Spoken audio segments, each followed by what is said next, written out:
These are things that I wish I had known in my 20s when it comes to medical care and healthcare in general, and specifically in the United States. Now, I'm going to be sharing with you some information and some tips and some real life horror stories and experiences that I've had so that hopefully you can avoid some of the things that I've personally gone through. First at 6, it's a case possibly of death by doctor. Tonight, an Orange Park woman saying she will give her late husband a voice in court 7 years after he died from an alleged overdose. Vivian Jansen says her husband Ross was taken to the hospital for sickness resulting from gallstones. She claims a doctor overprescribing an opioid caused his death. That they gave him an overdose of Dilaudid every 2 hours, and apparently his body cannot take it. According to the DEA, Dilaudid, also known as hydromorphone, is a prescription painkiller up to 8 times more potent than morphine. The U.S. has one of the highest rates of medical errors in the entire world, with over 250,000 deaths annually. I actually know of 2 people who died this way, and you may actually know somebody who has as well. You just might not even know about it because, as an example, I have a family member who had died this way, and I didn't really even know about it until a couple of weeks ago when I was talking to another family member who described the scenario to me. And basically, this family member of mine was older and he had suffered from 2 strokes previously. He was in the hospital for something, and while he was in there, a nurse came in the morning and had him stand up. He could not stand unattended. He needed a walker or a wheelchair. So this person had him stand up, and then the nurse went back to doing something else, and he fell over and very severely hit his head on a cabinet, and he died the next day. Now, this might not be the typical example of a medical related error causing death to a person in the United States, but there's probably all kinds of stories like this and such a variety of different things which can lead to the death of a person within the medical care system. This article from the Wisconsin Association for Justice points out that the number of deaths connected to medical errors is only eclipsed by cancer and heart disease. One researcher calls the problem an under-recognized epidemic. You might be surprised to learn that healthcare providers aren't expected to publicly report any deaths connected to medical errors. The CDC also doesn't ask about medical errors either. I hear a lot of stories about deaths related to surgical procedures. I know that can really scare people, but that is an actual thing. Some other medical error related deaths include technical failures, computer, software equipment, and medical devices that aren't working properly, and also communication issues between the physicians, nurses, and the patients. In my opinion, I feel like people tend to visit with their doctor and they just sometimes, some people just take what their doctor says at face value and listen to them. And I know that sounds like the proper approach and everything, but in this day and age, you just don't always know who you're dealing with and their level of knowledge and education, and not all of them have the time or put in the time to really look at your background and your medications and everything. I mean, they're definitely supposed to be doing that, but for those who don't, a mistake could be very serious. So I just wanted to recommend that if you're seeing a doctor and he's recommending something, definitely do your additional research and also look into it further. In addition to that, just be careful if they prescribe you a medication. Always check for interactions. Do not let anyone coerce you to do something against your will when it comes to your health or any aspect of your life. Don't let them pressure you. You owe no explanation to anyone. If your gut instinct is telling you that you are not comfortable with something that they're recommending or urging, do not do it. Just leave. I was in the Army a long time ago and I was in the process of getting out. So even though I was getting an honorable discharge and I was getting released within 2 weeks or less, I felt like I was forced to take something that I was not okay with. There was also no logic in making me get this particular thing because I was getting out of the service in 2 weeks. These things I'm going to refer to as Vs were necessary at the time for the other soldiers because they were getting deployed. The soldiers knew that there were problems with this particular one, and the safety of it was very questionable. What I'm referring to is the Anthrax V. Because of our current situation, you guys, there are certain things that we all know that we can barely talk about now on YouTube. It's risky, and this is one of those topics, but I do want to share this. So I was told that if I didn't take it, I could face jail time and get a dishonorable discharge. I was 20 at the time, and I didn't know what to do. I knew I didn't want it, and I didn't want their other Vs either, because I had already received those ones like repeatedly. They didn't care, of course. More than 500 service members, they had been disciplined or court-martialed for refusing it. And one soldier, at least one soldier, received a 7-month prison sentence. A US judge halted the compulsory Anthrax V in 2004. It was forced on me in 2003. Because of that experience, I will never allow anything like that to happen to me again. So I care a lot more about my health than the government does or than the pharmaceutical industry does. Now on to another topic. There are lots of medical professionals who want to be good doctors, but the system makes it very difficult. But we cannot let doctors completely off the hook here. Because of what's happened with the profession, it's very obvious that a lot of it wouldn't have happened without extremely weak leadership from physicians.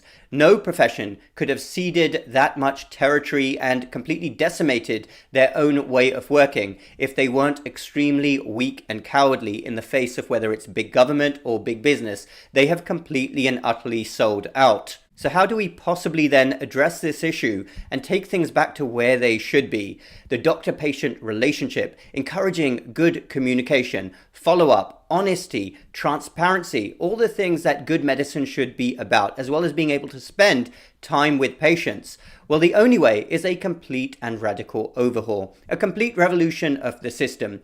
We need to get all of these other players out of medicine, and we need the right leaders in healthcare. I do think most doctors out there in practice today, maybe just a slight majority, but most doctors want to do a good job, but they are trapped in a terrible, terrible system.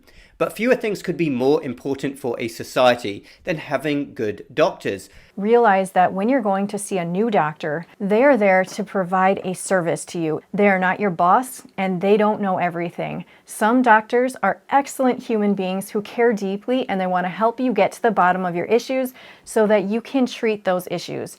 Unfortunately, I've found those types to be rare, and some people are just overworked and burnt out.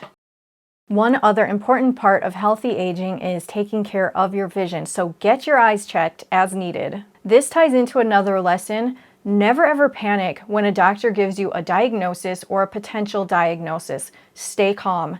Doctors are not gods, and they can make mistakes, quite often actually. I had an eye exam a few years ago, and I went in to a place where the ophthalmologist, he had been in practice for about 20 years, so he did my exam and he ended up diagnosing me with macular degeneration. This is a serious eye condition that leads to blindness. I left there in complete shock, in sadness, and in confusion.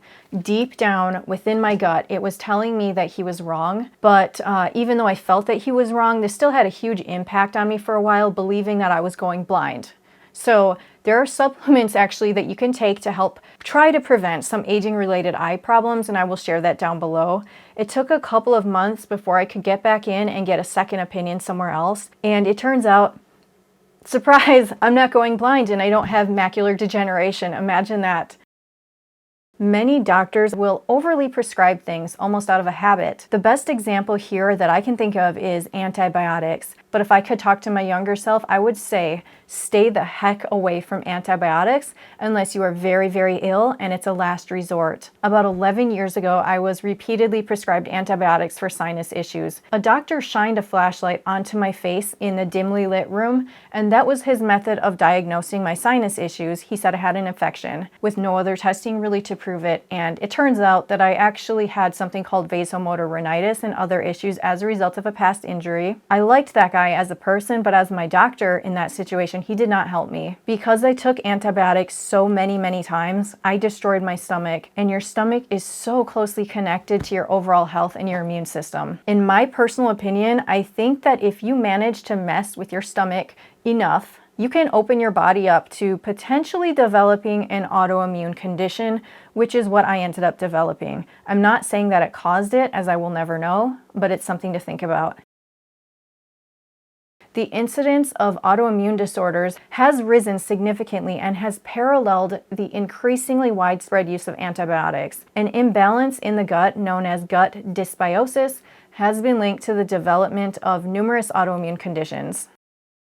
Autoimmune issues can become a lifelong struggle for many people. So if you end up having chronic stomach issues, find a way to fix them. If someone diagnoses you with IBS or IBD, find a better GI doctor, because that's a pathetic excuse for a diagnosis, in my opinion. It's their catch-all term they use when they're too lazy to find out the true issue at hand and the root cause. So dairy is a huge issue for a lot of people, and many are actually lactose intolerant. If you've switched off from dairy and you are trying to go with almond milk and things like that, please realize that many of these dairy and gluten alternative products contain non-digestible ingredients like xanthan gum and guar gum. Lots of different gums you should avoid.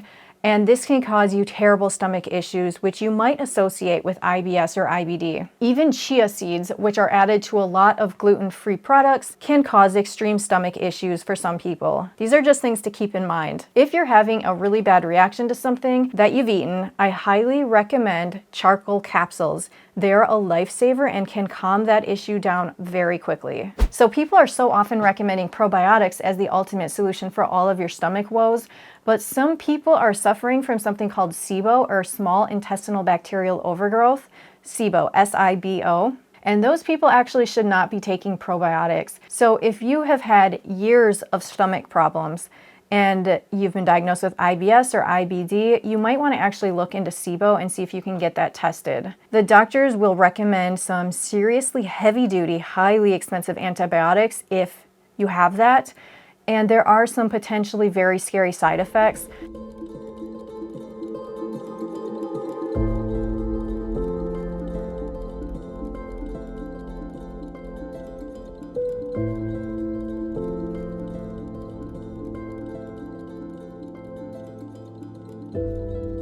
So I was diagnosed with this after having stomach issues for about 10 years. And I actually opted out of their pharmaceutical option because I read a study showing that the results were just as effective with 2 herbal formulations. So natural products can also be very powerful. And I will link to that study and to the other product options down below for anybody who's interested, because some people actually take those products without even being diagnosed, as they found relief from their GI issues with those supplements. And one of those products is actually berberine, and that is also a very popular longevity-related supplement which helps keep that blood sugar level at bay.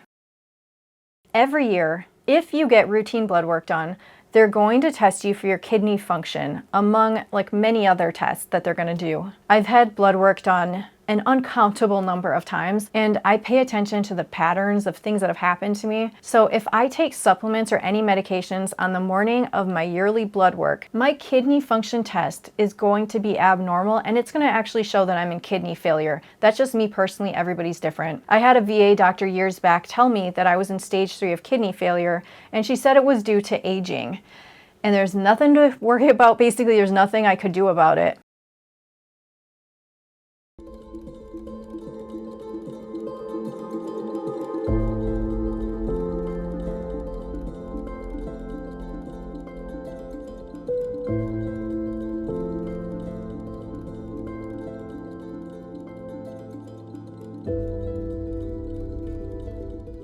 My gut told me not to believe her based on knowing my own body. So I ended up paying out of pocket to get some blood work done, and I ended up getting a more precise test done, which you can request. It's called cystatin C. It came out perfect. So my kidneys are great. I've been misdiagnosed with quite a lot of conditions, if you've noticed. My recommendation is to stop your supplements for at least a day or 2 before, and if you can, safely.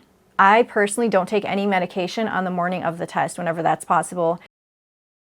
If you want to investigate your health a little deeper, there are so many options outside of the standard care that's offered by your regular doctor. So I'm going to do a separate video on this coming up, but for now, I would like to share with you that if you need to get some blood work done, there's some great options, especially if your doctor is not willing to order or help you with this. If you are willing to pay out of pocket, you can get it done yourself. So I've been doing stuff like this for over a decade, and the services and the testing options have all expanded, and the cost has actually gone way down. If you look this up, there are sites competing with each other all over the place, so the prices vary greatly. And I know of 2 sites that offer what I believe to be the best prices for a huge variety of tests. Now, first is Ulta Lab Tests. I have used their services, and I used it to get the cystatin C test done a few years ago, along with some other blood work. So if you don't know about it, this is how it works. You go to the website, you search through the massive variety of tests, you choose what you want to get done, and you add those to your cart. Also, be sure to first check out the lab locations to make sure that you have a lab nearby. And once you place your order and you pay, they will have a doctor okay it and put the order through to the lab so that the lab that you have chosen. Now, you go to the lab, you get your blood work done, and then you will be emailed the results. So then you can do it whatever you want with them. Some of these websites also offer doctor consultations with the results, but that costs more, and I don't believe that Ulta Lab offers that, but I do know of another site that does, and I'll link to that down below. I'm gonna leave it at that today. If you like this video, please check out one of these videos next.